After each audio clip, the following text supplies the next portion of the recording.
प्रदेश के सहारनपुर में कुछ लोगों ने अपनी जान जोखिम में डालकर स्कूल जा रहे छात्रों को नदी पार करवाई। भारी बारिश की वजह से वहां नदी का जलस्तर अचानक बढ़ गया और पानी तेज रफ्तार में बहने लग गया। जानकारी के मुताबिक नदी के ऊपर पुल न होने से इलाके के लोग पैदल ही उसे पार करते हैं।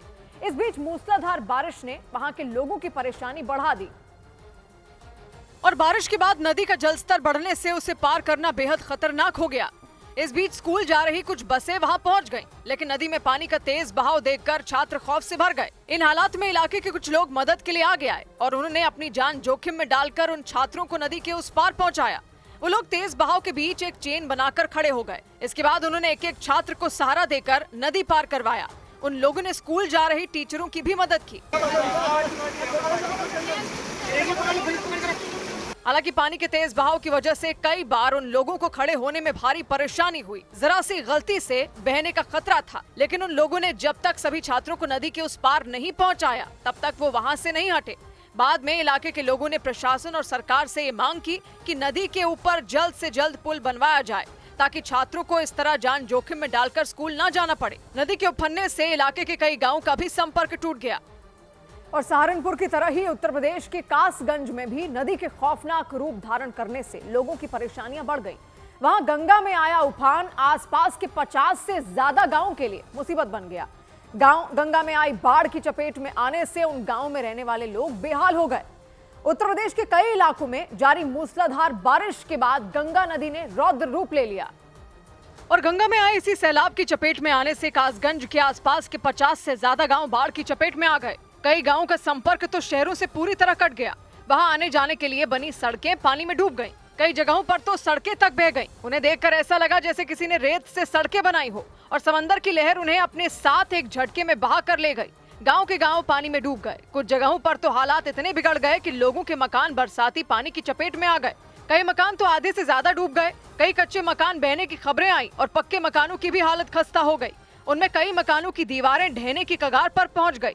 इस बीच पुलिस और बचाव दल के लोग भी उन इलाकों तक नाव की मदद से ही पहुंच पाए। वो नाव रिहायशी इलाके से गुजरते हुए ऐसे लगी जैसे किसी नदी में चल रही हो। पुलिस वालों ने रिहायशी बस्तियों में पहुंचकर लोगों से बातचीत की और उन तक जरूरी सामान भी पहुंचाया। इसके अलावा जिन इलाकों में हालात ज्यादा बिगड़ गए, वहां से लोगों को निकालने का काम भी शुरू कर दिया गया।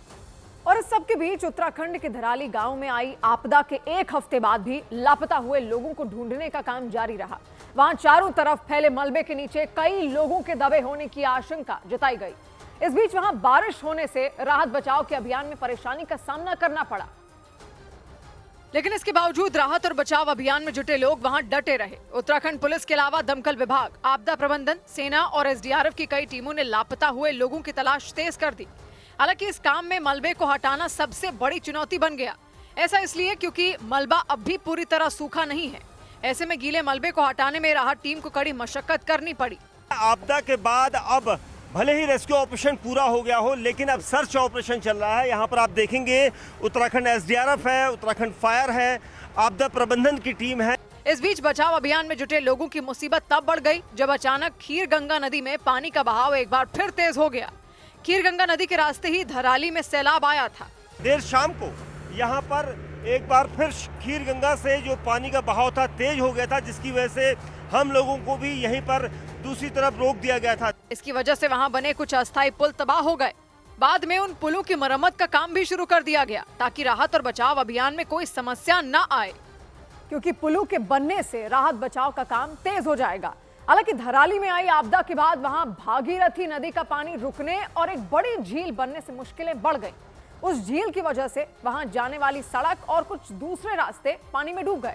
इसीलिए पूरे इलाके में राहत के कामों में रुकावट आ गई, क्योंकि बारिश की वजह से उस झील का जलस्तर बढ़ गया। वहां की सड़कें पानी में डूबने की वजह से लोगों की परेशानी बढ़ गई, जबकि बचाव के काम में लगी गाड़ियां और दूसरे जरूरी सामान भी वहां पहुंचाना मुश्किल हो गया।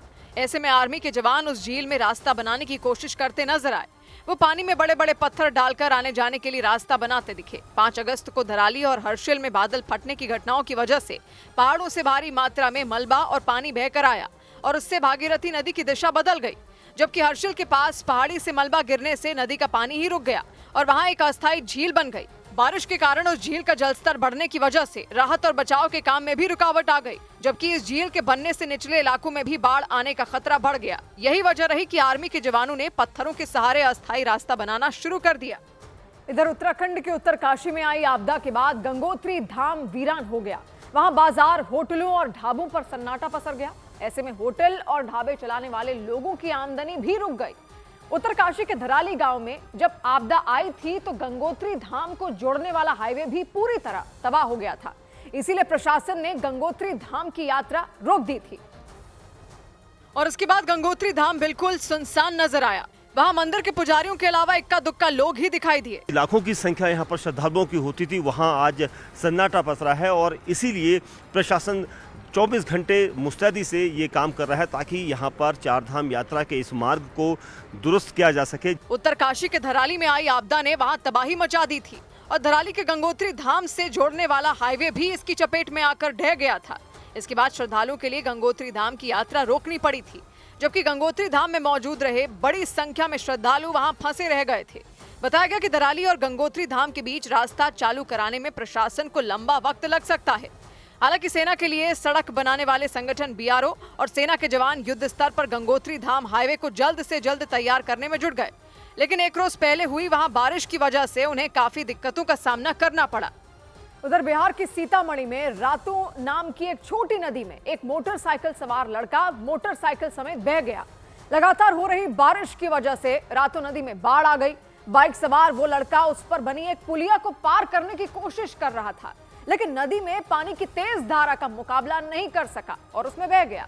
गनीमत रही कि जिस वक्त वो बाइक सवार नदी को पार करने की कोशिश कर रहा था वहां कुछ और लड़के भी मौजूद थे और बाइक सवार लड़के को फंसा हुआ देख उन्होंने उसकी मदद की और उस लड़के को और उसकी मोटरसाइकिल को बचा लिया।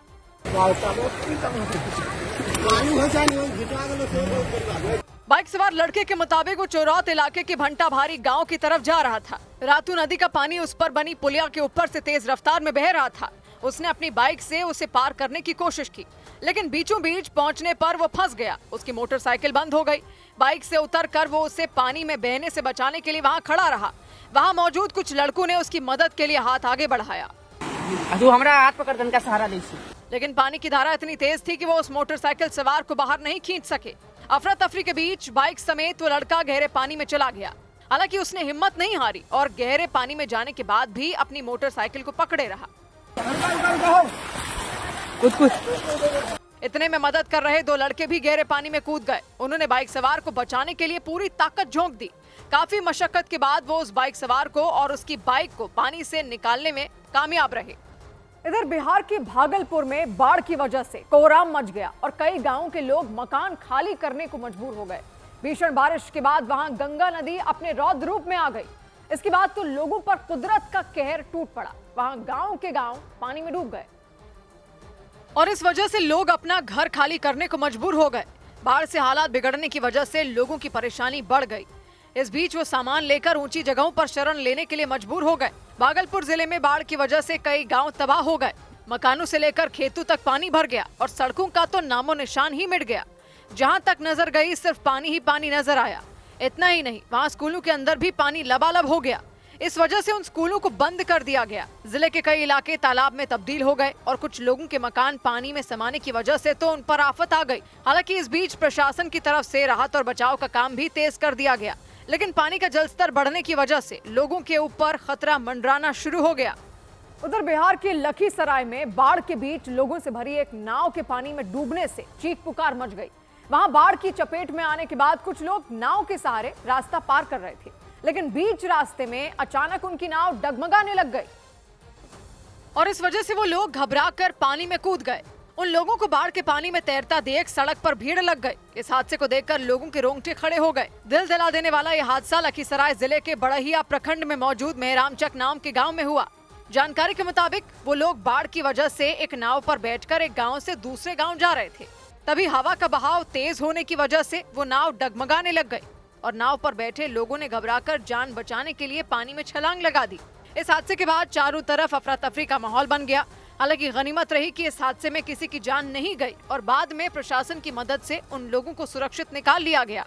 बिहार के कई जिलों में बाढ़ की वजह से लोगों की मुसीबत बढ़ गई, इस बीच इस हादसे के बाद लोग दहशत में आ गए। इधर झारखंड के लोहरदगा में उस वक्त हड़कंप मच गया जब एक भारी भरकम पेड़ सड़क पर खड़ी कार पर गिर गया। वहां लगातार हो रही बारिश के बाद उस पेड़ की जड़ें जमीन से उखड़ गईं और वो अचानक टूटकर सड़क पर गिर गया।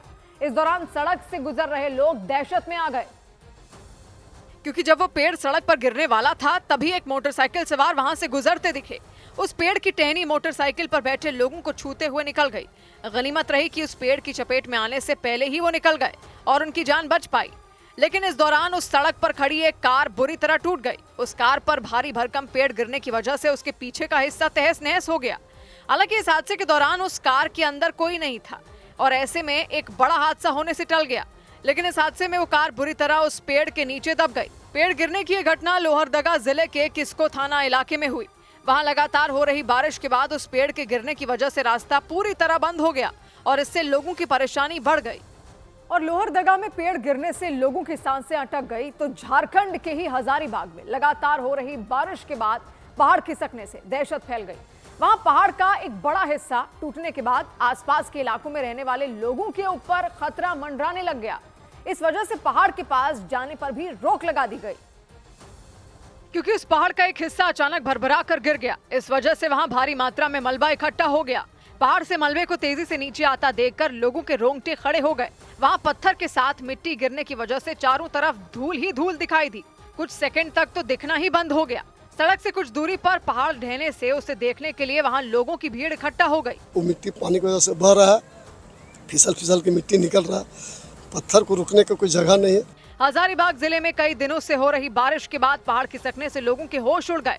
उनके मुताबिक उन्होंने पहाड़ खिसकने की घटना सिर्फ हिमाचल प्रदेश और उत्तराखंड जैसी जगहों पर देखी है, लेकिन हजारीबाग में भी ऐसी घटना देखकर उनकी रूह कांप गई। पूरा वर्षा खत्म नहीं होगा तब तक खतरा ही खतरा है, लेकिन जो बड़ा पत्थर अभी गिर चुका है, जो अभी अटका हुआ बिना लाग का, अगर खुदा न खाते किसी पर अगर गिर जाए तो परेशानी है। इस घटना के बाद उस पहाड़ के आसपास रहने वाले लोगों की मुसीबत बढ़ गई और उन लोगों ने प्रशासन से सुरक्षा के लिए बैरिकेडिंग करने की मांग की ताकि कोई अनहोनी न हो। इस बीच मौसम विभाग ने उत्तराखंड और हिमाचल प्रदेश समेत कई राज्यों में भारी बारिश की चेतावनी जारी कर दी। मौसम विभाग ने उत्तराखंड और हिमाचल प्रदेश में अगले 7 दिन के लिए भारी से बहुत भारी बारिश का अलर्ट जारी कर दिया। यानी आने वाले 7 दिनों तक वहां रहने वाले लोगों को मुश्किलों का सामना करना पड़ सकता है।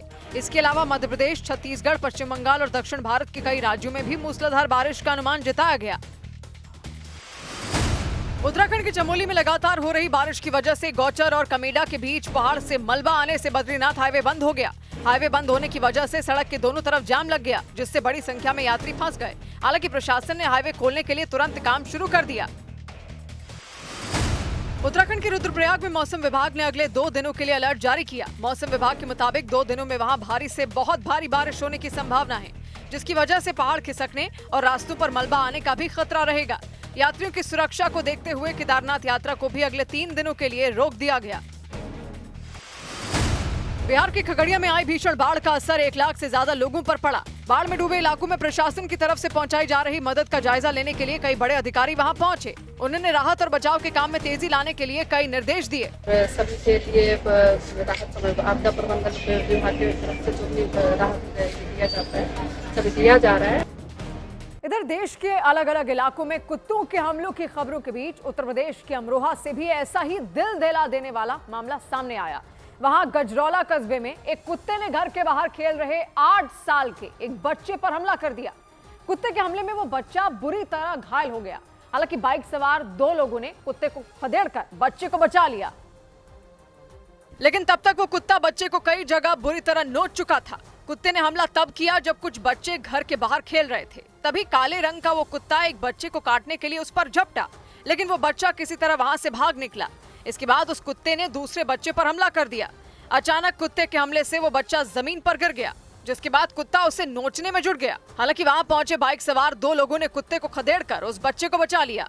अमरोहा के गजरौला कस्बे में रहने वाले बच्चे के पिता के मुताबिक मोहल्ले में रहने वाले एक परिवार ने उसे पाल रखा है और वो कई लोगों को काट चुका है। 6-7 बच्चों को काट लिया और जिनके यहाँ रहता है जी वो उल्टा और डांटते हैं, बच्चे छेड़े होंगे और ये कुत्ता पूरा आतंकवादी है। बच्चे के पिता ने बताया कि जिस परिवार ने कुत्ते को पाल रखा है, हमले के वक्त उनका बेटा भी वहां मौजूद था।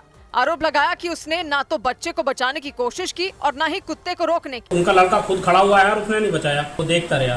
कुत्ते के हमले में घायल उस बच्चे को तुरंत अस्पताल ले जाया गया, जहां उसका इलाज शुरू कर दिया गया। लेकिन इस घटना की वजह से मोहल्ले में रहने वाले लोग बुरी तरह डर गए। और इस सब के बीच दिल्ली एनसीआर की सड़कों से आवारा कुत्तों को हटाए जाने के सुप्रीम कोर्ट के फैसले के खिलाफ दिल्ली में प्रदर्शन किया गया। इस दौरान पुलिस ने कई प्रदर्शनकारियों को हिरासत में ले लिया। कोर्ट ने आदेश दिया था कि आवारा कुत्तों को 8 हफ्ते के अंदर सड़कों से हटाकर उन्हें शेल्टर होम में रखा जाए।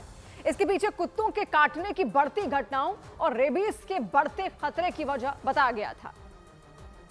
लेकिन सुप्रीम कोर्ट के इस फैसले का विरोध करते हुए कई पशु प्रेमी दिल्ली के कनॉट प्लेस के नजदीक मौजूद प्राचीन हनुमान मंदिर के सामने इकट्ठा हो गए।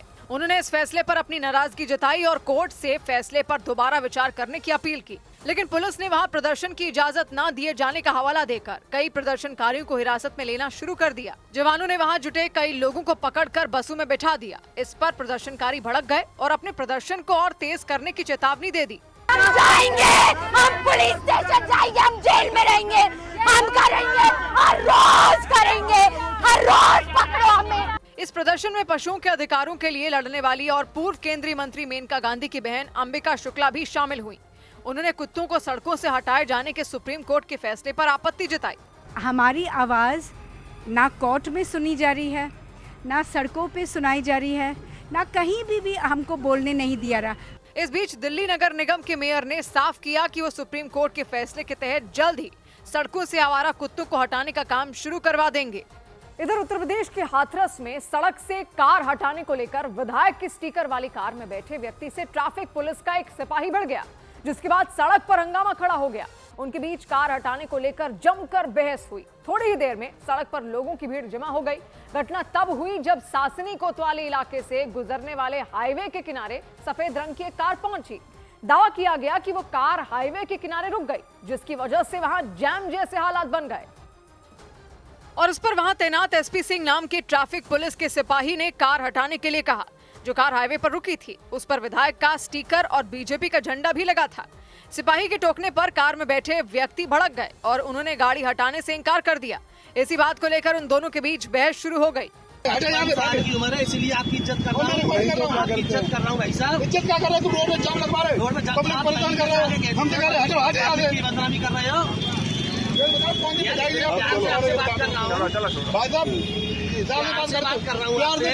सिपाही ने भी मोबाइल फोन से वीडियो बनाते हुए कार में बैठे व्यक्ति पर जमकर भड़ास निकाली। रेल मार दी हमने, रेल मार दी है, रेल मारते तुम ले रहे हो, तुम करें तो यार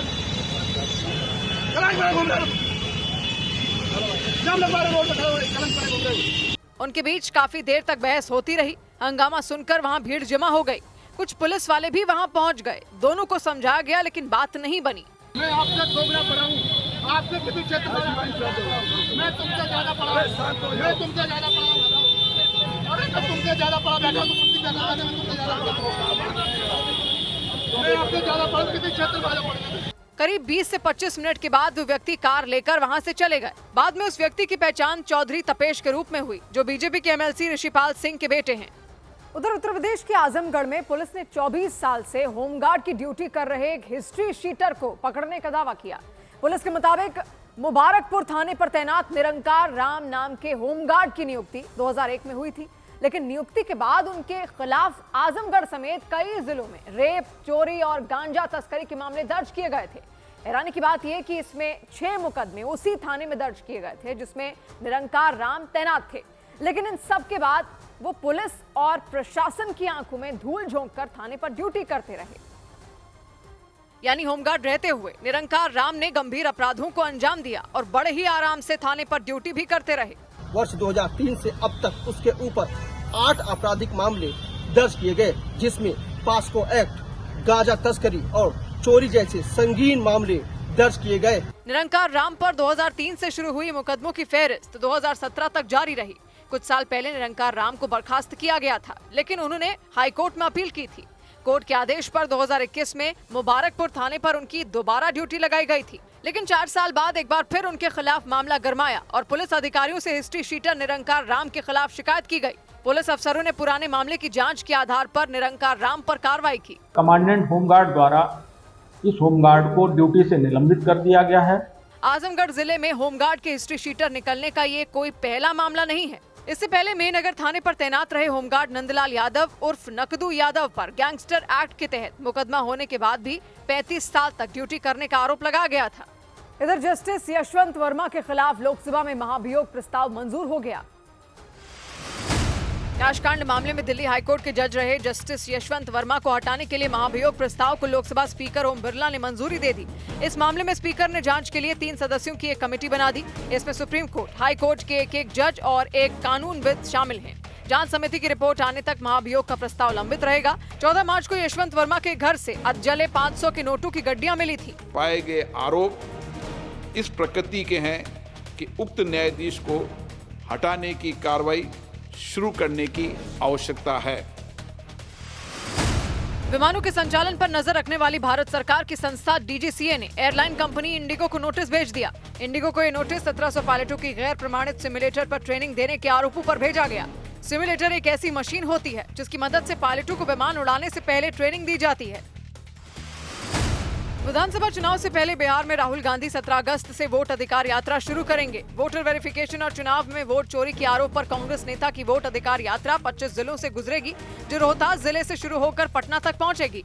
इस दौरान राहुल गांधी 50 विधानसभा सीटों से गुजरेंगे। उसमें 23 सीटें महागठबंधन ने 2020 विधानसभा चुनाव में जीती थी। दिल्ली में मौजूद कॉन्स्टिट्यूशन क्लब में राज्यसभा सांसद जया बच्चन ने एक आदमी को धक्का मार दिया। वो उनके साथ जबरदस्ती सेल्फी लेने की कोशिश कर रहे थे। उसके बाद जया बच्चन काफी देर तक उस व्यक्ति को घूरती रही। उधर उत्तर प्रदेश के हापुड़ में पिज्जा की एक दुकान में मारपीट करने वाले आरोपियों के खिलाफ पुलिस ने एक्शन ले लिया। वहां एक लड़के ने अपनी बहन के साथ पिज्जा खा रहे उसके दोस्त को बुरी तरह पिटाई कर दी।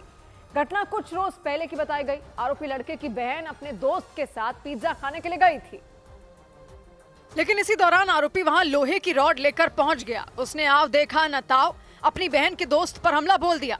ऐसा होते ही पिज्जा की उस दुकान में दहशत फैल गई। मारपीट शुरू होने से पहले काउंटर के पास एक लड़की और एक लड़का पिज्जा खाते दिखे। लड़के ने लड़की के कंधे पर हाथ रखा हुआ था। इसी बीच लड़की का भाई हाथ में रॉड लिए दुकान में दाखिल हुआ। उसे देखते ही लड़की का दोस्त घबरा गया और खड़ा हो गया, लेकिन गुस्से से तमतमाए आरोपी ने नजदीक पहुंचते ही रॉड से वार करना शुरू कर दिया। दोनों के बीच हाथापाई होने लग गई। इस दौरान लड़की और दुकान में मौजूद दूसरे लोगों ने उन्हें छुड़ाने की कोशिश की, लेकिन वो बुरी तरह भिड़ गए। इसी बीच आरोपी के कई साथी भी वहां पहुंच गए। उन्होंने भी लड़की के दोस्त पर घूंसों की बारिश कर दी, लेकिन बात इतने पर खत्म नहीं हुई। उस लड़के की पिटाई के बाद आरोपी ने अपनी बहन को भी कई थप्पड़ जड़ दिए। इसके बाद बहन के दोस्त को दुकान से बाहर लाया गया और उसे वहां भी पीटा गया। इस मामले में पुलिस ने मारपीट करने वाले लड़कों के खिलाफ कार्रवाई शुरू कर दी। इधर उत्तर प्रदेश की विधानसभा में फतेहपुर के मकबरा विवाद का मामला उठाए जाने पर हंगामा हो गया। एक रोज पहले उस मकबरे में जमकर तोड़फोड़ की गई थी, क्योंकि दावा किया गया था कि सैकड़ों साल पुराना वो मकबरा मंदिर है। समाजवादी पार्टी ने मकबरे में तोड़फोड़ के मुद्दे को पूरे जोर शोर से सदन में उठाया। उसने आरोप लगाया कि उस मकबरे में जो तोड़फोड़ की गई वो फतेहपुर से बीजेपी के जिला अध्यक्ष मुखलाल पाल के इशारे पर हुई। समाजवादी पार्टी ने दावा किया कि मकबरे में तोड़फोड़ किए जाने के मामले में जिन लोगों पर केस दर्ज किए गए उनमें मुखलाल पाल का नाम शामिल ही नहीं किया गया। इसी के विरोध में समाजवादी पार्टी के विधायकों ने हंगामा कर दिया। एक रोज पहले फतेहपुर के जिस मकबरे में तोड़फोड़ की गई थी उसके मंदिर होने का दावा किया गया था। ये दावा मुखलाल पाल ने ही किया था। उन्होंने लोगों से मकबरे में जुटने और वहां पूजा पाठ करने की अपील की थी। इसी के बाद हिंदूवादी संगठनों के सैकड़ों कार्यकर्ता वहां पहुंच गए थे, लेकिन बवाल तब खड़ा हो गया जब उन्होंने मकबरे में जमकर तोड़फोड़ शुरू कर दी थी। इस दौरान मुस्लिम और हिंदू समुदाय के लोग आमने सामने आ गए थे। हालांकि बाद में पुलिस ने मामले को शांत करा दिया था। लेकिन फतेहपुर के मकबरे में हुई तोड़फोड़ का मुद्दा लखनऊ में विधानसभा के अंदर भी गूंज उठा। समाजवादी पार्टी ने इस पर चर्चा की मांग की और हंगामा शुरू कर दिया।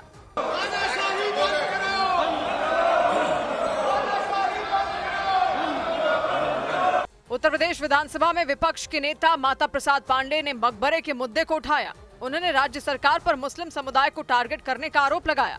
तो ये एक परिपाटी चल गई है कि मुस्लिम मदरसों को तोड़ो, मुस्लिम मकबरों को तोड़ो, जिससे सांप्रदायिक सद्भाव बिगड़े। विपक्ष के सवालों पर योगी आदित्यनाथ सरकार की ओर से जवाब दिया गया। संसदीय कार्य मंत्री सुरेश खन्ना ने बताया कि फतेहपुर में हुई तोड़फोड़ के बाद पुलिस ने 10 नामजद के अलावा 150 लोगों पर एफआईआर दर्ज कर ली। जो भी कानून को अपने हाथ में लेने की कोशिश करेगा उसको न्यायिक प्रक्रिया के तहत दंड जरूर मिलेगा। मान्यवर, लेकिन समाजवादी पार्टी ने इस बात पर नाराजगी जताई कि एफआईआर में बीजेपी नेता मुखलाल पाल का नाम शामिल नहीं किया गया। इसी के विरोध में समाजवादी पार्टी के विधायक वेल में पहुंच गए और नारेबाजी शुरू कर दी और लगातार सरकार से इस मुद्दे पर अलग से चर्चा की मांग करते रहे। विधानसभा में हुए हंगामे के बीच फतेहपुर में जिस मकबरे में तोड़फोड़ की गई थी उसके बाहर कड़ी सुरक्षा लगा दी गई। मकबरे के अलावा उसके आसपास के इलाकों को भी छावनी में तब्दील कर दिया गया। इस सब के बीच उस मकबरे को मंदिर बताने वाले फतेहपुर जिले से बीजेपी अध्यक्ष मुखलाल पाल का एक वीडियो चर्चा में आ गया, क्योंकि उस वीडियो में वो मुलायम सिंह सरकार का जिक्र करते नजर आए। एसपी साहब, आपने कहा था ना कि 7 बजे हम बैठक करेंगे, कहा था कि नहीं कहा था? बताइए। ये मुलायम सिंह की सरकार नहीं है कि आप गोली चलवा दोगे, और आपकी हिम्मत है तो आप गोली चलवा कर देखिएगा। बीजेपी नेता मुखलाल पाल काफी गुस्से में नजर आए। मुखलाल पाल वही व्यक्ति हैं जिन्होंने फतेहपुर के अबूनगर रडैया गांव में मौजूद मकबरे के मंदिर होने का दावा किया था। इसी के बाद वहां हिंदूवादी संगठनों से जुड़े लोग बड़ी संख्या में जमा हो गए थे। उन्होंने मकबरे में मौजूद कब्र के अलावा उसके दरवाजों और खिड़कियों को भी नुकसान पहुंचाया था। हालांकि तोड़फोड़ की घटना के बाद उस मकबरे की सुरक्षा सख्त कर दी गई। आसपास मकबरे के सामने पुलिस छावनी में ये तब्दील हो गया है। 24/7 यहाँ पर उत्तर प्रदेश पुलिस के अधिकारी और जवान यहाँ पर डिप्यूटेड हैं। एक और मकबरे में तोड़फोड़ के आरोप में करीब 160 लोगों पर केस दर्ज किया जा चुका है। पुलिस ने जांच के बाद आरोपियों पर सख्त कार्रवाई का भरोसा दिया। उधर मध्य प्रदेश के जबलपुर में कुछ नकाबपोश बदमाश एक बैंक से करीब 14 करोड़ रुपए की कीमत का सोना और 5 लाख से ज्यादा कैश लेकर भाग निकले। पुलिस के मुताबिक वो बदमाश मोटरसाइकिल पर पहुंचे और उन्होंने बैंक में काम कर रहे कर्मचारियों को पिस्तौल दिखाकर धमकाना शुरू कर दिया। और उनमें एक आदमी तो पिस्तौल दिखाकर एक कर्मचारी को लॉकर की तरफ ले जाता नजर आया। इसके बाद उस आदमी का एक साथी उस कर्मचारी के पास जाकर खड़ा हो गया। तभी उस आदमी का एक और साथी भी वहां पहुंच गया। उन्होंने कुछ ही देर में उस स्मॉल फाइनेंस बैंक पर कब्जा कर लिया। इस बीच वो आदमी एक काउंटर के पास जाकर खड़ा हो गया और वहां मौजूद एक दूसरे कर्मचारी से कुछ कहता दिखाई दिया। उस आदमी और उसके उन दोनों साथियों को देखकर लगा ही नहीं कि वो लोग वहां लूट को अंजाम देने के लिए पहुंचे हों, क्योंकि वो लोग बेखौफ होकर इधर उधर घूमते दिखे। कुछ देर में उस आदमी के उस साथी ने जबरन कर्मचारी से लॉकर रूम खुलवाया और उनके साथ लॉकर रूम में दाखिल हो गया। बैंक कर्मचारियों से लॉकर की चाबी लेकर लॉकर में रखे हुए लगभग 14 किलो 875 ग्राम सोना और 5 लाख रुपए लगभग नगद ये लूट ले गए हैं। जबलपुर के खितौला इलाके में इसाफ स्मॉल फाइनेंस नाम के उस बैंक में दिन दहाड़े ये लूट हुई। पुलिस के मुताबिक 14 करोड़ से ज्यादा रुपए की कीमत का सोना और 5 लाख रुपए कैश लेकर वो नकाबपोश लोग फरार हो गए। इस घटना के बाद पुलिसकर्मी वहां पहुंचे और उन्होंने उन आरोपियों के खिलाफ केस दर्ज कर लिया, लेकिन उनकी शुरुआती जांच में उन आरोपियों की पहचान नहीं हो पाई। इधर अमेरिका ने BLA यानी बलोच लिबरेशन आर्मी को आतंकी संगठन घोषित कर दिया। अमेरिका ने BLA यानी बलोच लिबरेशन आर्मी और उसके सहयोगी मजीद ब्रिगेड को आतंकी संगठन घोषित कर दिया। अमेरिकी विदेश मंत्री ने देर रात इसकी जानकारी दी। BLA ने कराची एयरपोर्ट के पास और ग्वादर पोर्ट अथॉरिटी कॉम्प्लेक्स में आत्मघाती हमले के साथ कई दूसरे आतंकी हमलों की जिम्मेदारी ली थी। दिल्ली के नजदीक उत्तर प्रदेश के गाजियाबाद में अभय नाम के बदमाश को पुलिस ने मुठभेड़ के बाद गिरफ्तार करने का दावा किया। मुठभेड़ के दौरान अभय गोली लगने से घायल हो गया। पुलिस के मुताबिक कुछ रोज पहले अभय ने अपने साथियों के साथ मिलकर एक कार लूट ली थी। पुलिस को उसके पास से लूटी गई कार, तमंचा और चाकू समेत कई चीजें बरामद करने का दावा किया। उत्तर प्रदेश की गोंडा की रहने वाली एक महिला ने आरोप लगाया कि कोलकाता के रहने वाले आजम हसन शेख ने अपना नाम और धर्म बदलकर धोखे से उनसे शादी की और बाद में धर्म परिवर्तन करने के लिए उन पर दबाव बनाया। उनकी शिकायत पर पुलिस ने आरोपी को पश्चिम बंगाल के बर्धमान से गिरफ्तार कर लिया। नाम बदलकर उससे शादी की और शादी उपरांत उसे कलकत्ता ले गया और वहाँ पर धर्म परिवर्तन में तो दबाव बनाकर प्रताड़ित करने लगा। मध्य प्रदेश के दमोह में रेलवे स्टेशन पर सैकड़ों बोरी यूरिया खाद बारिश में भीग गई। किसानों ने रेलवे अधिकारियों और खाद वितरण केंद्रों के अफसरों पर लापरवाही का आरोप लगाया। दमोह के डीएम ने कृषि विभाग के अफसरों को रेलवे स्टेशन पर भेजा और मामले में जांच के आदेश दे दिए। उधर उत्तर प्रदेश के आगरा के थाना सिकंदरा के पास हाईवे पर गैंग वॉर के दौरान मारपीट और तोड़फोड़ से इलाके में दहशत मच गई। दोनों गैंग के बदमाशों ने हाईवे पर जमकर उत्पात मचाया। इस दौरान उन लोगों ने एक दूसरे की कार को भी नुकसान पहुंचाया। इस मामले में पुलिस ने 7 लोगों के खिलाफ केस दर्ज कर लिया। पुलिस के मुताबिक कुछ रोज पहले दोनों गैंग के बीच झगड़ा हुआ था। पुलिस सूत्रों ने दावा किया कि उसी झगड़े का बदला लेने के लिए दोनों गैंग के लोग सिकंदरा इलाके में आमने सामने आ गए और फिर देखते ही देखते दोनों गैंग के लोग आपस में भिड़ गए। उनमें भयानक मारपीट शुरू हो गई। कोई घूंसे बरसाता दिखा तो कोई फिल्मी स्टाइल में उछल उछल कर लात चलाता नजर आया। इस दौरान एक लड़का वहां डंडा लेकर पहुंच गया और फिर वो दूसरे गैंग के लोगों पर टूट पड़ा। उसने पास में खड़ी सफेद रंग की कार पर डंडे बरसाने शुरू कर दिए। हालांकि दूसरे गैंग के लोगों ने उसे पकड़ लिया और उससे डंडा छीनने में जुट गए।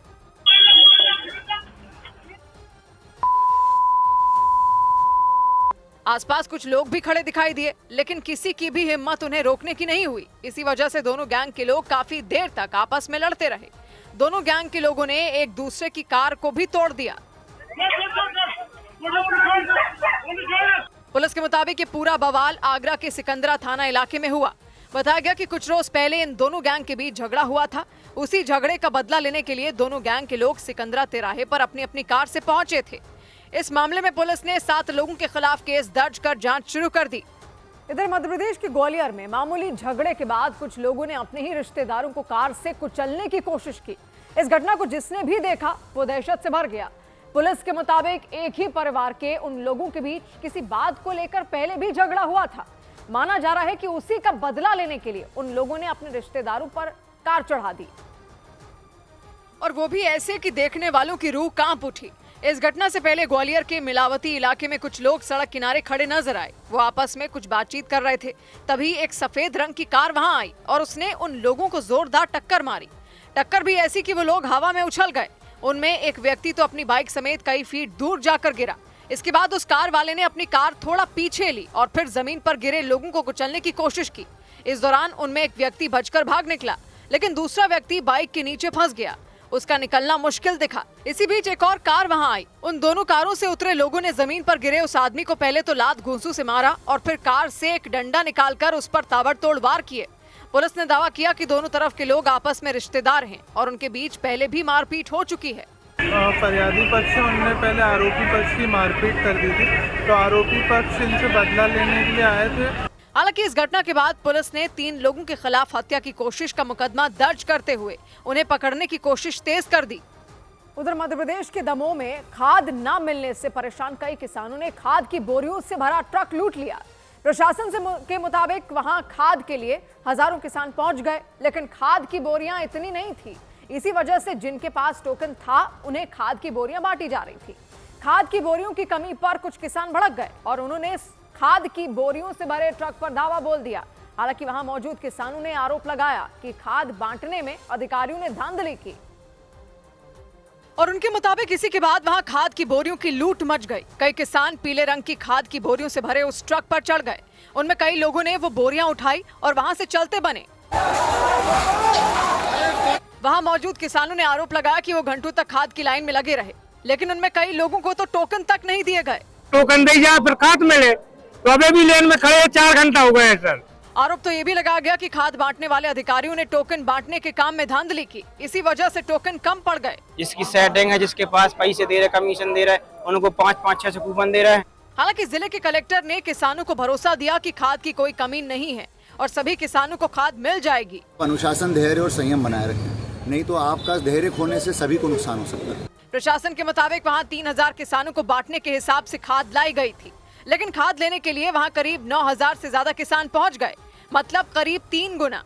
माना जा रहा है कि इसी वजह से व्यवस्था नहीं संभल पाई और वहां खाद की लूट मच गई। इधर मध्य प्रदेश में चलती ट्रेन से लापता हुई अर्चना तिवारी नाम की लड़की की खबर देने वाले को कांग्रेस के एक नेता ने 51,000 रुपए का इनाम देने का ऐलान कर दिया। कटनी जिले की रहने वाली अर्चना तिवारी इंदौर में सिविल जज की तैयारी कर रही थी।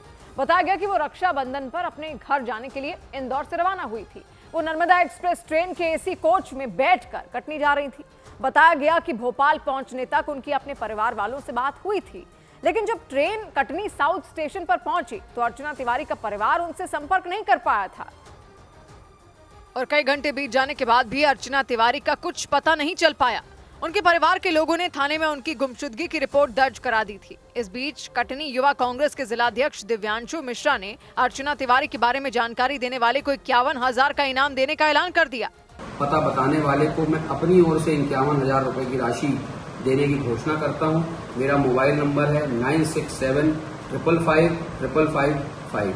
अर्चना तिवारी के परिवार के मुताबिक रक्षाबंधन में घर जाने के लिए वो 7 तारीख की शाम को नर्मदा एक्सप्रेस ट्रेन में बैठी थी और बताया गया कि उनके भोपाल पहुंचने तक ही उनके परिवार वालों से उनकी आखिरी बातचीत हो पाई थी। परिवार के मुताबिक उनकी ट्रेन जब कटनी साउथ स्टेशन पर पहुंची थी तो उनका फोन बंद हो गया था। पूरा मामला 8 अगस्त को सामने आया, जहां पास युवती के लापता होने की जानकारी अर्चना तिवारी के परिजन कटनी जीआरपी को दिए। अर्चना तिवारी के परिवार वालों की तरफ से जानकारी मिलने के बाद कटनी, भोपाल और इंदौर समेत नर्मदापुरम जिले में रेल थानों की पुलिस ने पूरी ताकत झोंक दी, लेकिन कई दिन बीत जाने के बावजूद 28 साल की अर्चना तिवारी का कुछ सुराग नहीं मिल पाया। इस बीच सुप्रीम कोर्ट ने दिल्ली एनसीआर में पुरानी गाड़ियों पर रोक के मामले में बड़ी राहत दे दी। सुप्रीम कोर्ट ने दिल्ली एनसीआर में 10 साल पुराने वाले आदेश पर रोक लगा दी। इस पर अगली सुनवाई 4 हफ्ते बाद होगी। तब तक किसी भी वाहन मालिक के खिलाफ सिर्फ पुराना वाहन होने के आधार पर कार्रवाई नहीं की जाएगी। दिल्ली सरकार ने सुप्रीम कोर्ट में याचिका दाखिल कर पुराने वाहनों पर रोक लगाने से राहत देने का अनुरोध किया था। उत्तर प्रदेश के संभल में सरकारी जमीन से अवैध कब्जे को हटाने के लिए बुलडोजर चलाया गया। इस दौरान वहां अधिकारियों के साथ बड़ी संख्या में पुलिसकर्मी तैनात रहे। अधिकारियों के मुताबिक सरकारी जमीन पर कब्रिस्तान बनाकर कब्जा किया गया था।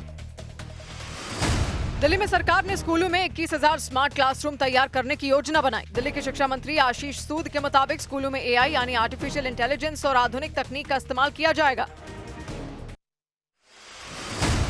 हरियाणा की जींद में एक महिला ने शादी के करीब 19 साल बाद बेटी को जन्म दिया तो उनका परिवार खुशी के मारे झूम उठा। महिला के परिवार ने इस मौके को उत्सव में बदल दिया और जमकर जश्न मनाया।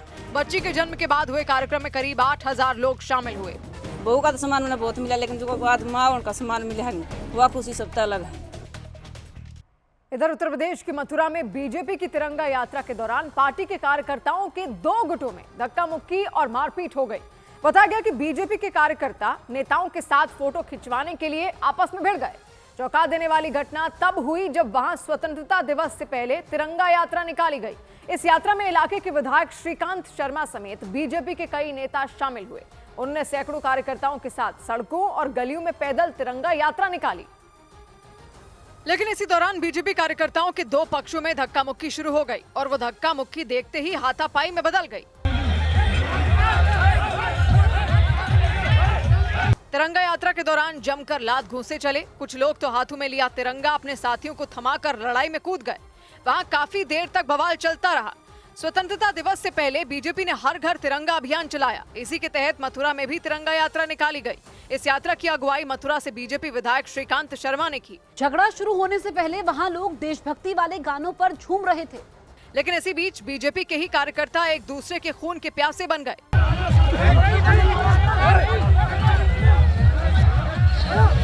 बताया गया कि बीजेपी कार्यकर्ताओं की ये लड़ाई विधायक के साथ फोटो खिंचवाने को लेकर हुई। हालांकि बवाल बढ़ने पर पुलिस ने दोनों गुटों को समझा बुझाकर मामले को शांत करा दिया। मध्य प्रदेश के इंदौर में रिटायर हो चुके एक जज के घर में चोरी का हैरान कर देने वाला एक मामला सामने आया। रात में 3 नकाबपोश चोर उनके घर में दाखिल हुए और वो लाखों रुपए के गहने समेत कैश लेकर बड़े ही आराम से फरार हो गए। और इसके लिए वो दबे पांव उस रिटायर्ड जज के घर में घुसते नजर आए। उनमें पहले एक लड़का कमरे के अंदर दाखिल हुआ और उसके ठीक पीछे उसका एक साथी भी उस कमरे में घुस गया। इस दौरान उस रिटायर्ड जज के बेटे सो रहे थे और उन्हें उनके अंदर घुसने की भनक नहीं लगी। कुछ देर में उस लड़के का एक और साथी वहां पहुंच गया, लेकिन वो दरवाजे के पास ही खड़ा रहा।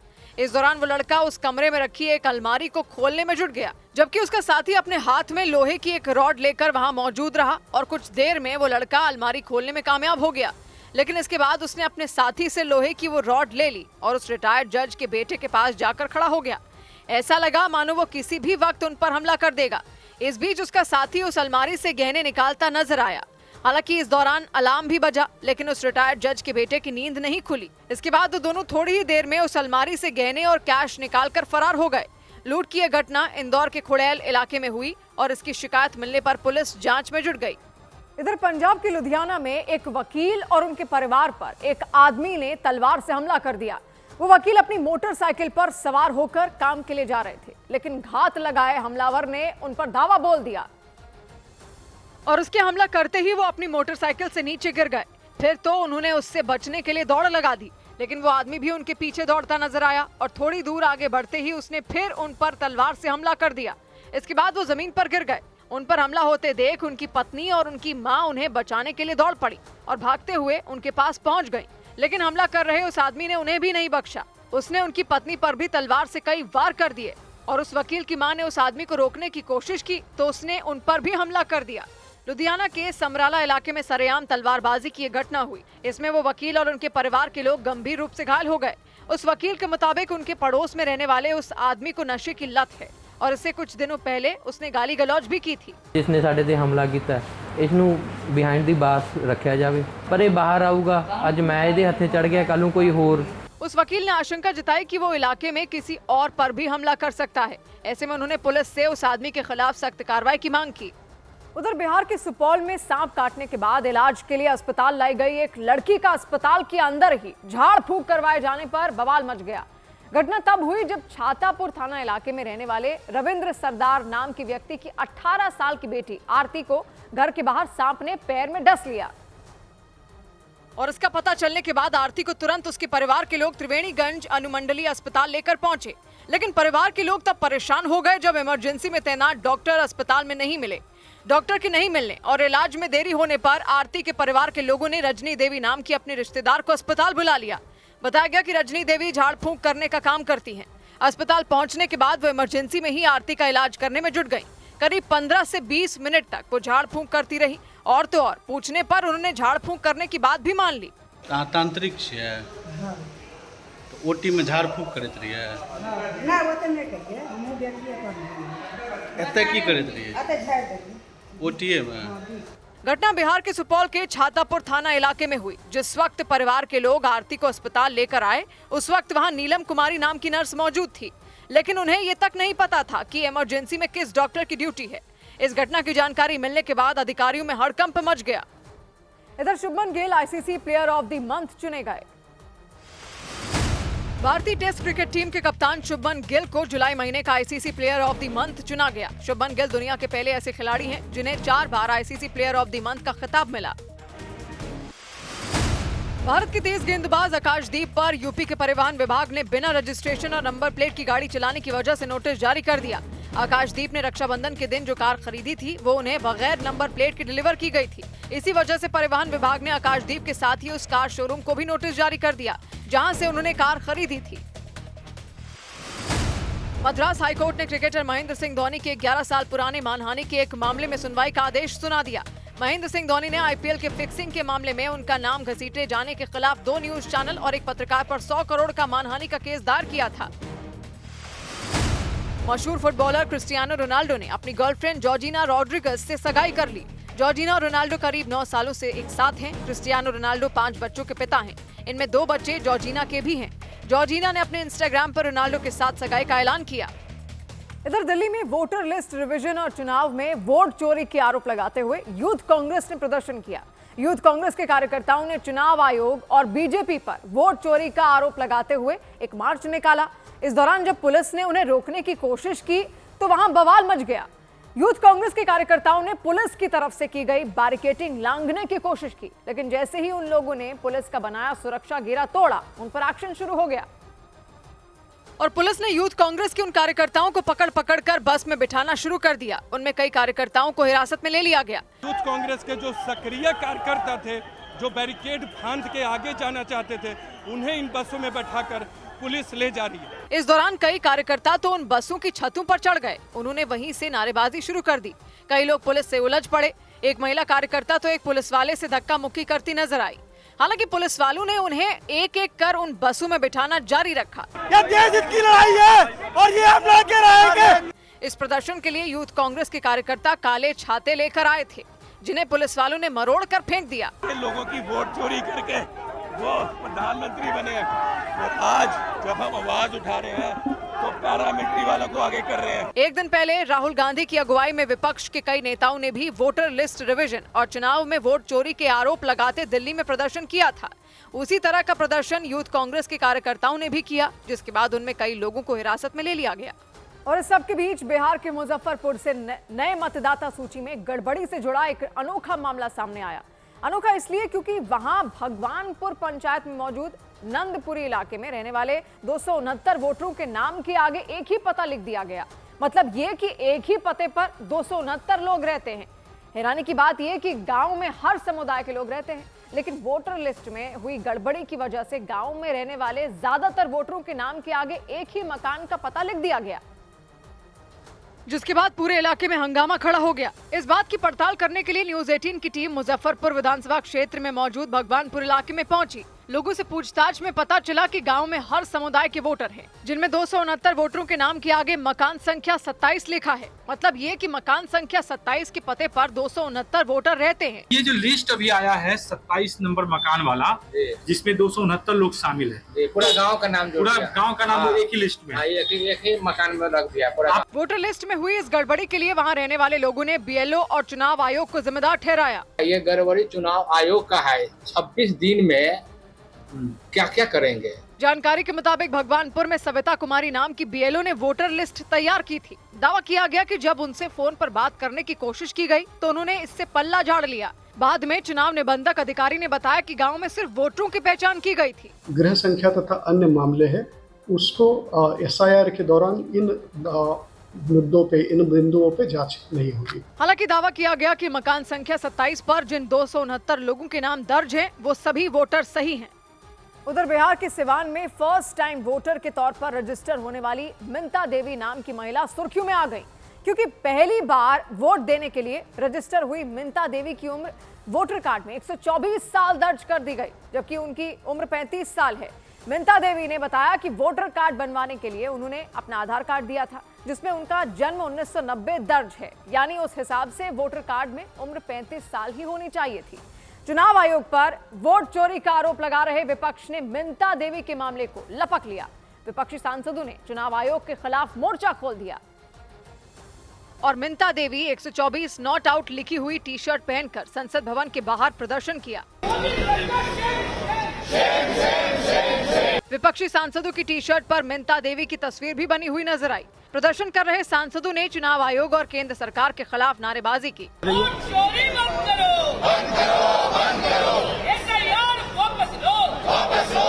सिवान जिले में मिंता देवी को जब उनके नाम पर हुई गड़बड़ी की जानकारी मिली तो पूरा परिवार परेशान हो गया।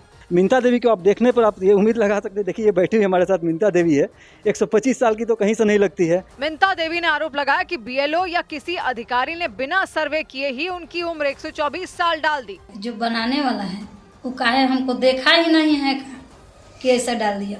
गुस्से में उन्होंने सरकार से बुजुर्गों को मिलने वाली सुविधाएं भी मांग ली। तो बना दिया गया तो उसका फायदा मुझे मिले, पेंशन मिले, बूढ़ा पेंशन मिले, जो भी सरकार के तरफ से अति मिल रहा है वो मुझे प्राप्त होना चाहिए। मिंता देवी और उनके परिवार ने बिना देर किए वोटर कार्ड में हुई इस गड़बड़ी को ठीक करने की मांग की। और इस सब के बीच जिन शकुन रानी नाम की महिला के 2 बार वोट डालने का दावा किया गया था, उन्होंने वीडियो जारी कर दावों को गलत बताया और परेशान ना करने की अपील की।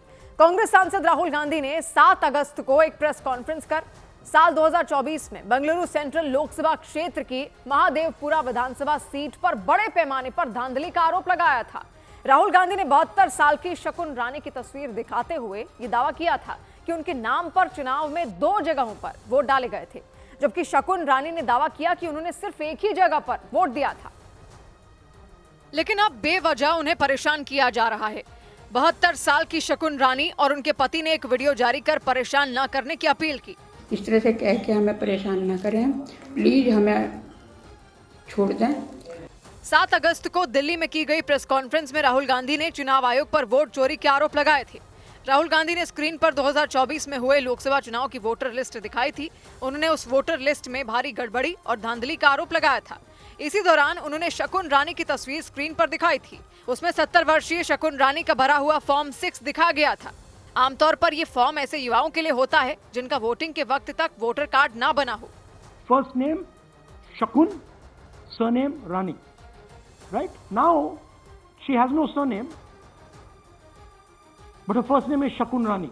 राहुल गांधी ने पोलिंग ऑफिसर के दिए हुए दस्तावेज दिखाते हुए दावा किया था कि शकुन रानी ने 2 बार वोट डाले थे। She becomes a voter twice, and then the beautiful thing is, show us the next slide. She actually votes twice. हालांकि इसके बाद कर्नाटक के मुख्य चुनाव अधिकारी ने राहुल गांधी के आरोपों को पूरी तरह गलत बताया था और अब शकुन रानी ने भी 2 बार वोट डालने की बात से इनकार कर दिया। इधर एक्टर के मेनन ने बिना उनकी मंजूरी के वोट चोरी अभियान में उनका एक वीडियो इस्तेमाल करने का आरोप लगाया। हुआ ये कि सोशल मीडिया पर मौजूद एक वीडियो की शुरुआत में के मेनन दिखाई दिए। उसी वीडियो में के मेनन के बाद एक लड़का लोगों से वोट चोरी कैंपेन में हिस्सा लेने की अपील करता दिखाई दिया। इस वीडियो को कांग्रेस पार्टी ने अपने सोशल मीडिया अकाउंट से पोस्ट किया और कैप्शन में लिखा कि हिम्मत सिंह कुछ कह रहे हैं। हिम्मत सिंह नाम के रॉ अधिकारी का किरदार के मेनन ने हाल ही में आई एक वेब सीरीज में निभाया था। उनके उसी किरदार के नाम का इस्तेमाल करके इंस्टाग्राम पर कांग्रेस ने ये वीडियो डाला। रुको रुको रुको रुको यार, ट्रोल करना बंद करो। अगर आप ये रील देख रहे हो ना, इसका मतलब क्या? वीडियो में के मेनन के तुरंत बाद एक लड़का लोगों को वोट चोरी कैंपेन में हिस्सा लेने की अपील करता दिखाई दिया। कांग्रेस के इसी पोस्ट पर के मेनन ने कमेंट कर सफाई दी। उन्होंने लिखा, कृपया ध्यान दें कि मैंने इस एड में एक्ट नहीं किया है। मेरे स्पेशल ऑप्स प्रमोशन की एक क्लिप को बिना किसी परमिशन के एडिट और इस्तेमाल किया गया है। मतलब के मेनन ने साफ कर दिया कि कांग्रेस के किसी भी वोट चोरी कैंपेन के लिए उन्होंने किसी भी तरह का विज्ञापन नहीं बनाया, बल्कि उनके एक वीडियो को एडिट करके इस वीडियो को तैयार किया गया। हाल ही में राहुल गांधी ने चुनाव आयोग पर वोट चोरी का आरोप लगाते हुए कई दावे किए थे। चुनाव आयोग के खिलाफ अपने दावों को लोगों तक पहुंचाने के लिए कांग्रेस ने वोट चोरी कैंपेन शुरू किया। बिहार की बगहा में उस वक्त दहशत मच गई जब एक बाघ ने वन कर्मचारी को दबोच लिया। उसके बाद दूसरे वन कर्मचारी अपने साथी को बचाने के लिए उस बाघ से भिड़ गए। उस बाघ ने एक खेत में गश्त लगा रहे वन कर्मचारियों पर अचानक हमला कर दिया और इससे वहां अफरा तफरी मच गई। लेकिन उन वन कर्मचारियों ने अपने साथी को बचाने के लिए जान लगा दी। उन लोगों ने उस बाघ को चारों तरफ से घेर लिया और उस पर लगातार डंडे बरसाने शुरू कर दिए। उन लोगों ने काफी देर तक उस बाघ पर लाठियां बरसाई। इस दौरान उनके साथी उस बाघ की चंगुल में फंसे रहे, लेकिन कुछ देर बाद उन लोगों ने अपने साथी को बचा लिया। इस हमले के बाद वहां अफरा तफरी मच गई और लोग जान बचाने के लिए दौड़ पड़े। रोंगटे खड़े कर देने वाली ये घटना पश्चिमी चंपारण जिले के बगहा में मौजूद खैरहनी नाम के गांव में हुई। भगाने गए थे हम लोग, तो धान का खेत था, उसी में हम लोग गिर गए, बस आकर अटैक कर दिया। जानकारी के मुताबिक वो बाघ वाल्मीकि टाइगर रिजर्व से भटक कर वहाँ आ गया था। उसके वहां आने की सूचना वन विभाग की टीम को दी गई, जिसके बाद उन वन कर्मचारियों ने उस बाघ को भगाने के लिए गश्त लगाना शुरू किया, लेकिन उसने अचानक उन लोगों पर हमला कर दिया। उधर उत्तर प्रदेश के बस्ती जिले में लव मैरिज के महज 10 दिन बाद ही अपनी पत्नी की बेरहमी से हत्या करने के आरोप में एक पुलिसकर्मी को गिरफ्तार कर लिया गया। पुलिस के मुताबिक आरोपी ने पत्नी पर चाकू से कई वार किए और इसकी वजह से उनकी मौत हो गई।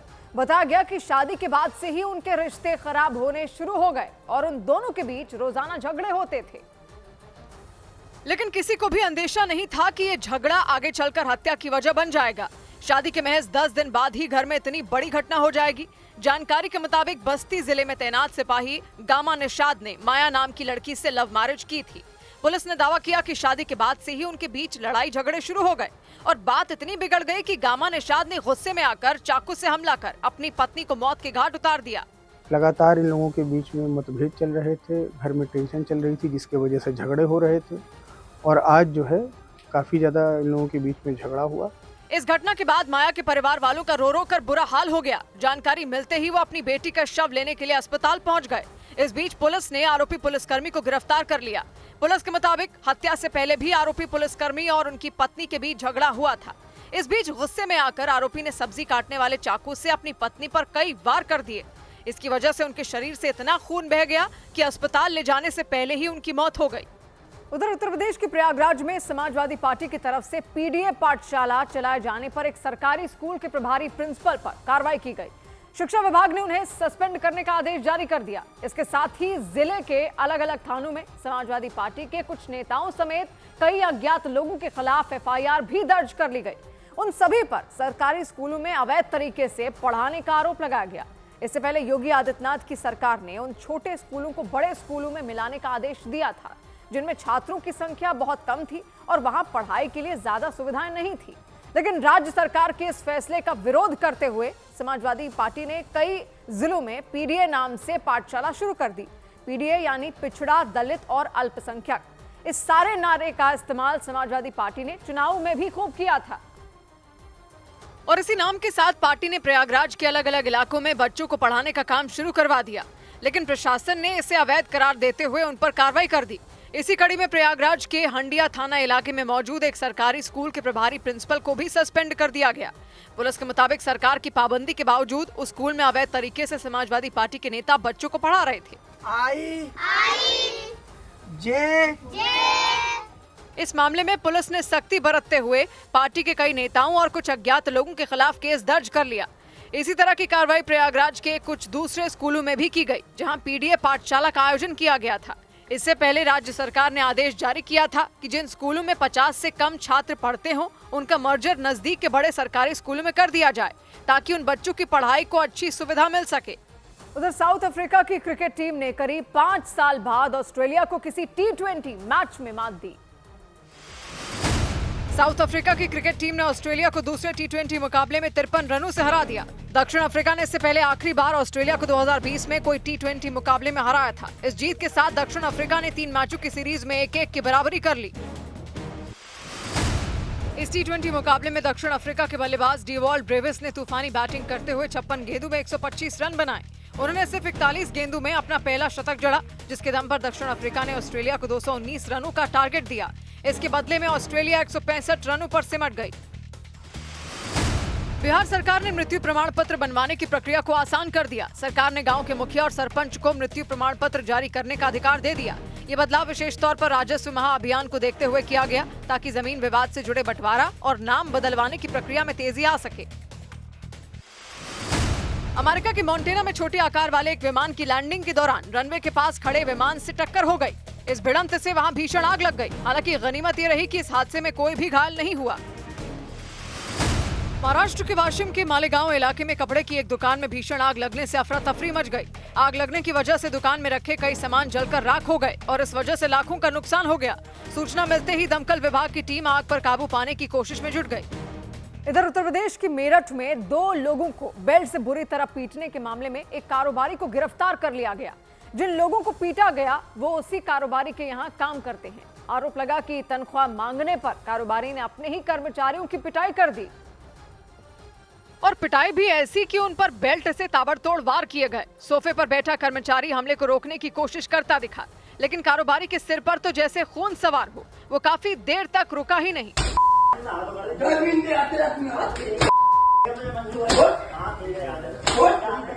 दंग कर देने वाला मामला मेरठ के लिसाड़ी गेट थाना क्षेत्र का रहा। वहां मीट का व्यापार करने वाले शान कुरैशी नाम के कारोबारी पर अपने कर्मचारियों से मारपीट करने का आरोप लगा। शान ने कुछ ही सेकंड के अंदर सोफे पर बैठे कर्मचारी पर बेल्ट से करीब 15 बार हमला किया, लेकिन इससे भी मन नहीं भरा तो उन्होंने कुर्सी पर बैठे कर्मचारी को भी पीटना शुरू कर दिया।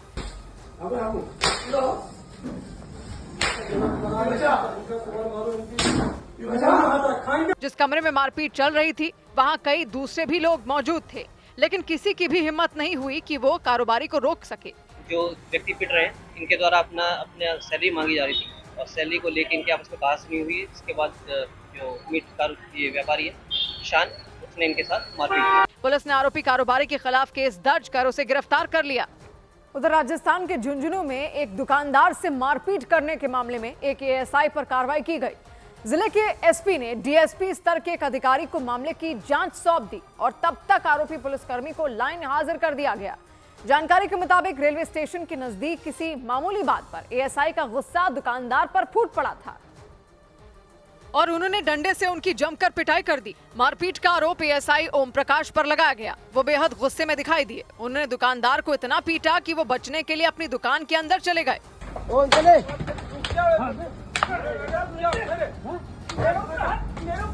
इसके बाद दुकानदार ने अपने बचाव में वहां रखी एक कुर्सी उठा ली, लेकिन पुलिसकर्मी ने उन पर इतना वार किया कि थोड़ी ही देर में उस कुर्सी के कई टुकड़े हो गए। लेकिन एएसआई ओम प्रकाश का गुस्सा शांत नहीं हुआ। उन्होंने काफी देर तक इसी तरह डंडा चलाया और इसकी वजह से दुकानदार को कई जगह चोट लग गई। उनके डंडे के वार से दुकान में रखी कई चीजें भी टूट गईं। बाद में मामले की जानकारी जिले के एसपी को दी गई तो उन्होंने तुरंत ही इसकी जांच के आदेश दे दिए। गंभीर लापरवाही और अवैधानिक कृत्य का वीडियो आया है हमारे एएसआई द्वारा। उस पर मैंने संज्ञान लेकर उस पर विभागीय कार्रवाई स्टार्ट कर दी है। हालांकि मारपीट के दौरान आसपास मौजूद लोगों और दूसरे पुलिसकर्मियों ने कई बार एएसआई को रोकने की भी कोशिश की, लेकिन वो किसी की भी बात सुनने के लिए तैयार नहीं थे। उनके इस रुख को देखकर वहां के दूसरे दुकानदार भी दहशत में आ गए। इस बीच ट्रंप ने चीन पर टैरिफ यानी इंपोर्ट ड्यूटी बढ़ाने के फैसले को फिर टाल दिया। अमेरिकी राष्ट्रपति डोनाल्ड ट्रंप ने चीन पर एक्स्ट्रा टैरिफ यानी इंपोर्ट ड्यूटी लगाने के फैसले को एक बार फिर 90 दिनों के लिए टाल दिया। टैरिफ टालने से पहले ट्रंप ने बयान दिया कि उनका चीन के राष्ट्रपति शी जिनपिंग के साथ अच्छा रिश्ता है। इस वक्त अमेरिका ने चीन पर 30% टैरिफ लगा रखा है। खाने पीने की चीजों की कीमतों में लगातार गिरावट की वजह से जुलाई महीने में रिटेल महंगाई दर घटकर 1.55% पर आ गई। ये पिछले 8 साल का सबसे निचला स्तर है। भारी उतार चढ़ाव भरे कारोबार के बीच भारतीय शेयर बाजार गिरकर बंद हुआ। सेंसेक्स में 368 अंकों की गिरावट रही तो निफ्टी लुढ़ककर 24,487 पर आ गया। इसकी वजह से निवेशकों की संपत्ति करीब 87,000 करोड़ रुपए डूब गई। सबसे ज्यादा गिरावट रियल्टी, बैंकिंग और कैपिटल गुड्स सेक्टर के शेयरों में रही। हालांकि आईटी, ऑटो और फार्मा सेक्टर के शेयरों में तेजी देखी गई। अमेरिका के रक्षा विभाग के पूर्व अधिकारी माइकल रूबिन ने रूस से तेल खरीदने के मुद्दे पर भारत को निशाना बनाए जाने की ट्रंप सरकार की सबसे बड़ी गलती बताया। उनके मुताबिक भारत को नसीहत देने वाले ट्रंप खुद रूस से कई तरह के खनिज खरीदते हैं। माइकल रूबिन ने इस मामले पर ट्रंप सरकार को भारत की तरफ से दिए गए कड़े जवाब की भी तारीफ की। उधर भारतीय फौज के ऑपरेशन सिंदूर से बौखलाए पाकिस्तान की गीदड़ भभकियों का सिलसिला नहीं थम रहा। पाकिस्तान के सेना प्रमुख आसिम मुनीर के बाद पूर्व विदेश मंत्री बिलावल भुट्टो ने भी भारत को युद्ध की धमकी दी। एक कार्यक्रम के दौरान बिलावल भुट्टो ने सिंधु नदी का जिक्र करते हुए धमकी दी कि अगर भारत ने सिंधु नदी पर बांध बनाने की प्लानिंग की तो पाकिस्तान का बच्चा बच्चा जवाब देगा। यानी भारत के सिंधु जल समझौते को रद्द करने के फैसले से बिलबिलाए बिलावल भुट्टो ने जंग की खोखली धमकी देनी शुरू कर दी। बिलावल ने सिंधु नदी पर भारत सरकार के डैम बनाने के फैसले का जिक्र करते हुए धमकी दी कि अगर भारत ने सिंधु नदी को लेकर ऐसा कदम उठाया तो पाकिस्तान की आवाम पलटवार करेगी। सिंधु की तरफ इस किस्म की हमला के बारे में सोचेंगे तो फिर पाकिस्तान के हर सूबे के अवाम आपका मुकाबला करने के लिए तैयार है। इससे पहले आसिम मुनीर ने भी जंग की गीदड़ भभकी दी थी। ऑपरेशन सिंदूर के समय भारत सरकार ने पाकिस्तान के साथ हुआ सिंधु जल समझौता रद्द कर दिया था, जिसका नतीजा ये हुआ कि पाकिस्तान की आबादी का एक बड़ा हिस्सा बुरी तरह प्रभावित हो गया। यानी भारत सरकार के एक फैसले ने पाकिस्तान का गला सुखा कर रख दिया। बिलावल भुट्टो और आसिम मुनीर की धमकियों पर बीजेपी ने पलटवार किया। I don't think we need to take cognizance. We are responding too much to unnecessary provocations. Operation Sindoor में बुरी तरह पिट चुके आसिम मुनीर और बिलावल भुट्टो भले ही जंग की गीदड़ भभकी दे रहे हों, लेकिन हकीकत यह है कि पाकिस्तान की आर्थिक हालत आईसीयू में है और विदेश कर्ज के दलदल में पूरा मुल्क गले तक डूब चुका है।